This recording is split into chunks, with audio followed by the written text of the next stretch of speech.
थाना क्षेत्र से एक ऐसी खबर सामने आ रही है जो प्रेम, धोखे और पीड़ा की त्रासदी को उजागर करती है। एक मुस्लिम युवती जिसने प्रेम के नाम पर अपना सब कुछ लुटा दिया, आज न्याय की आस में महिला थाने के चक्कर काट रही है।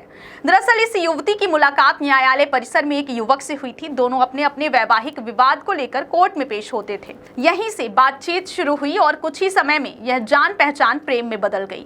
कुछ दिनों बाद युवक और युवती ने मंदिर में जाकर शादी कर ली, लेकिन जब इस मंदिर में हुई शादी की वैधता पर सवाल उठे तो युवती ने दावा किया कि उसने युवक पंकज चौरसिया निवासी महसाओं गुड़ से रजिस्टर्ड मैरिज भी की थी।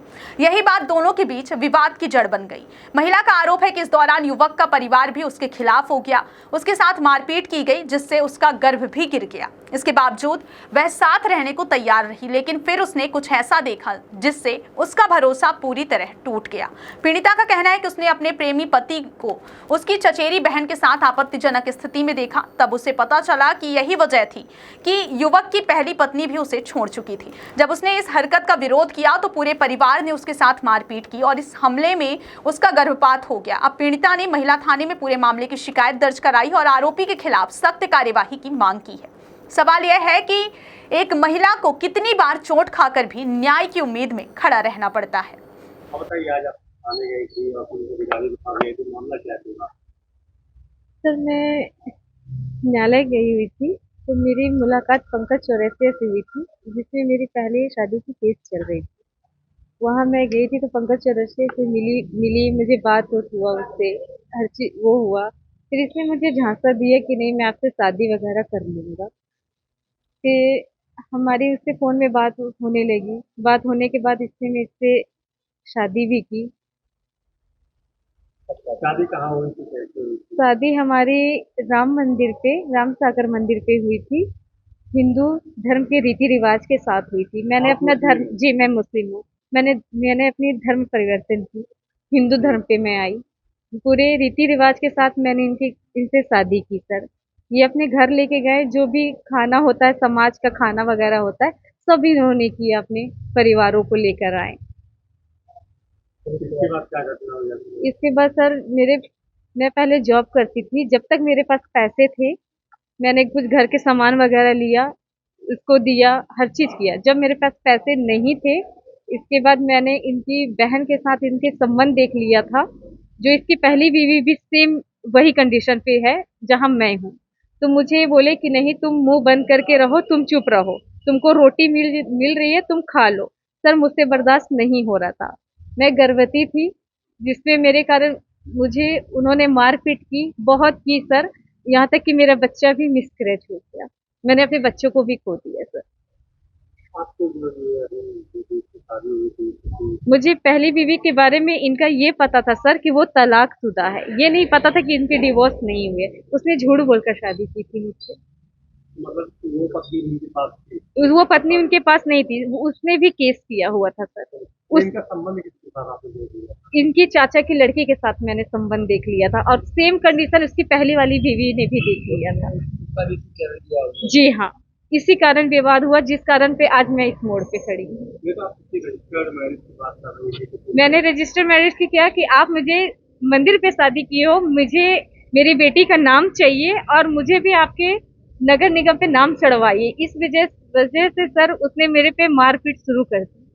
मारपीट शुरू करने के बाद जब मैंने ज्यादा वो हुआ, उसको पता चला प्रेगनेंसी है मेरी, 2 महीने की थी मैं प्रेग्नेंट। तो क्या चाहते हैं? सर, मैं इंसाफ चाहती हूँ। ये बताइए, आपकी कोर्ट मैरिज हुई है कि नहीं हुई? नहीं सर, मैं जहाँ कोर्ट मैरिज के नाम लिया करती थी, वहाँ मुझे ये मारपीट किया करते थे कि तुम नहीं, जैसी हो तुम वैसे रहो।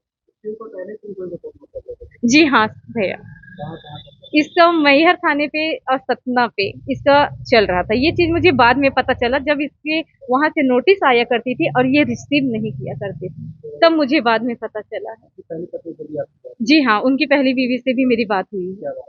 यही कि उनको मारपीट किया गया, उनका भी, उन्होंने भी उनकी बहन के साथ पकड़ी गई थी। पत्नी कौन सा है कि बहन किसको? देवी तो? चचेरी बहन है। इस वजह से हमारे घर में बहुत झगड़ा होती है।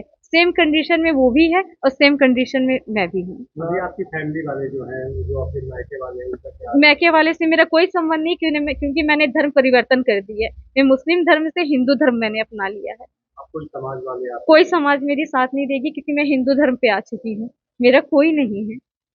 और क्या चाहती हैं? भैया दिखाने जी, मैंने महिला थाना गई हुई थी। महिला थाने से मैंने अपना बयान वगैरह सब दे चुकी हूँ मैं। व्यवस्था होने के नाते क्या बताएंगे कि एक मुस्लिम लड़की जो अपने पहले शादी के मतलब यहाँ से मामला चल रहा था, दूसरा लड़के के साथ एक हिंदू लड़के के साथ शादी और उसके साथ ऐसी घटना हुई है, मिसकैरेज जैसी घटना हुई, मारपीट हुई है, तो क्या मामला क्या है? देखिए, आपके माध्यम से एक संज्ञान में जानकारी आई है कि एक महिला जो मुस्लिम महिला है और वो हिंदू अधिनियम के वर्ण प्रावधानों के तहत उन्होंने हिंदू एक लड़के के साथ शादी की है और शादी हिंदू अधिनियम के अनुसार हमारे यहाँ शादी के संस्कार के रूप में मानी जाती है, न कि संविदा के रूप में मानी जाती है। तो शादी के लिए हमारे यहाँ पंडितों से, आचार्यों से और दो समाज के लोगों मिलकर शादी कराते हैं। दूसरी शादी हमारे यहाँ एक्ट के तहत जो कोर्ट मैरिज होती है, कोर्ट मैरिज की प्रक्रिया हमारे न्यायालय में है और रजिस्ट्रार के यहाँ एक आवेदन लगेगा, दोनों परिवारों को सम्मन जारी होगा। तो सम्मन जारी होने के बाद दोनों पक्ष इकट्ठा होंगे और उस इकट्ठा होने के बाद अपना पक्ष रखेंगे और पक्ष रखने के बाद दोनों की कोर्ट मैरिज की प्रक्रिया होगी। जैसा कि आप बता रहे हैं कि कोर्ट मैरिज नहीं हुई है, किसी मंदिर मठ में शादी कराने की प्रक्रिया नहीं है।